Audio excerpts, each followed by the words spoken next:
You know that so many people around us are afraid of so many things. You know, so many people, whatever, they read horoscopes or they go to different places because they're afraid of what might happen. They live in fear.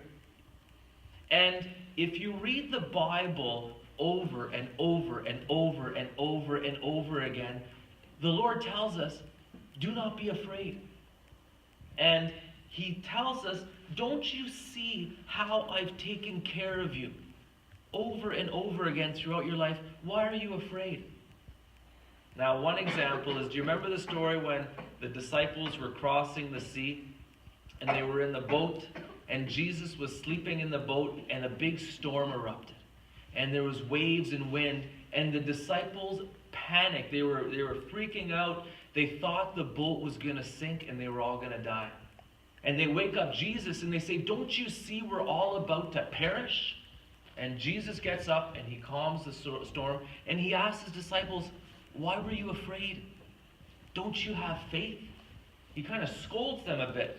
And it's, again, this is my dream, to have so much faith that nothing frightens me.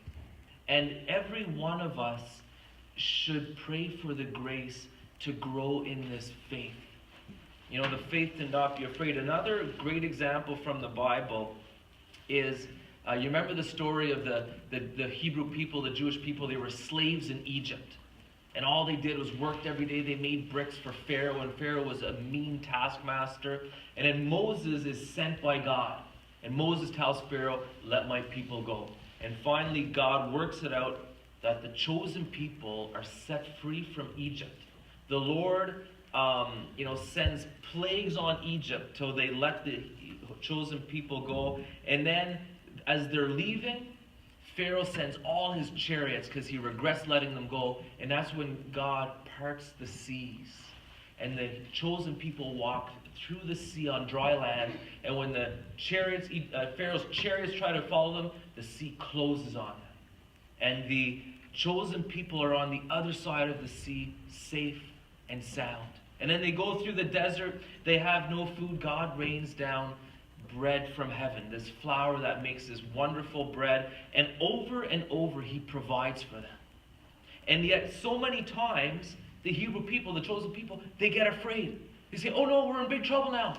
There's no hope. And then God gets, he gets, kind of frustrated. Saying, how can you say that? You've seen the miracles. You've seen the power, the love I've poured out. Why are you afraid? Why don't you have faith? And so, my dear friends, this is the lifelong challenge for each one of us to grow in this faith. To be able to say, even though things might not look good, I believe. I'm not afraid. I'm not afraid of this wonderful life. I'm not going to live in fear. I'm not going to be anxious again. I'm not going to read the horoscopes or go to different places or do all these things. I'm going to enjoy life. There's so many wonderful books written. Stop worrying and enjoy your life. Stop worrying and start living your life. And again, this is what the Lord is calling us to. Why? Because like Jesus says, you have a Father in heaven who loves you. And He's all powerful. Now, one of the things that for me as a young person, when I fell in love with God, that gave me kind of this boost of faith, is God healed a lot of things in my life. And one of the things He healed me of was, for me when I was a young person, nighttime was a scary time for me. I had a lot of fears and it was just a dark time. I was always afraid at night and felt bad at night. When I fell in love with God and opened my heart to God, all of that fear at night went away. And it was like this new grace. And there was other things in my life like that. So in a sense, I kind of felt like I was like that John Locke guy on the island. I saw God heal things in my life. I knew He was powerful.